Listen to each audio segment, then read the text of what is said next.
நடிக்கும்போது வராத ஜோசப்பு அரசியல் வரும்போது ஜோசப்பு. இப்ப முதலமைச்சர் ஆயிட்ட பிறகு ஜோசப் விஜய்.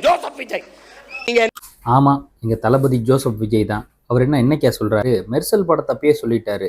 ஹச்சிராஜா வந்து ஜோசப் விஜய்னு நேம் பண்ணப்போ, ஆமா தைரியமா நான் ஜோசப் விஜய் தான் அப்படின்னு போட்டவர். அது சரி, ஒன்னையும் தான் சில பேர் செபாஸ்டியன் சைமன் சொல்லிட்டு இருக்கானுங்க. சொல்லு, முடிஞ்சா சொல்லு. வார்த்தையில இருக்கிறது இல்லை ஆண்மை, செயல்ல இருக்கணும் ஆண்மை.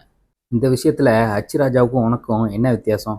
நயினார் நாகேந்திரன் மாமா ஆயிட்டாரு, மோடி பெரியப்பா ஆயிடுவாரு, அமித்ஷா அடுத்து சித்தப்பா ஆயிடுவாரு. எதுக்கு இப்படி ஒளிஞ்சு அடிக்கணும்? ஆமா, பிஜேபி கடப்பாறை எடுத்து உங்களை குத்துவேன் அப்படின்னு நேராவா? சவால் விடுறேன்.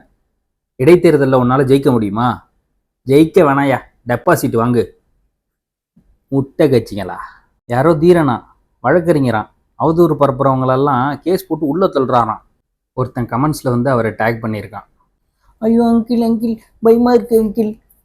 போயா, எனக்கு ரொம்ப பயமா இருக்கு அங்கிள். சொல்றா பாயா லூசு. இந்த தீரன் யார் தெரியுமா? தேனி மலையில மாடு மேய்றதுனால தான் காடு அழியுதுன்னு கேஸ் போட்டது நாம் தமிழர் கட்சி சார்பா இவர் தான். என்ன காமெடி தெரியுமா? அதுக்கப்புறமா சீமான் போய் அதுக்காக போராட்டம் பண்றாரு. மாடை மேயின்னு சொல்றதும் இவங்க தான், மாடை மேய்க்க கூடாதுன்னு சொல்றதும் இவங்க தான். அப்ப பாஸ் அப்ப நம்ம காட்டையும் கொடுக்குறோம் கோட்டையும் கொடுக்குறோம்.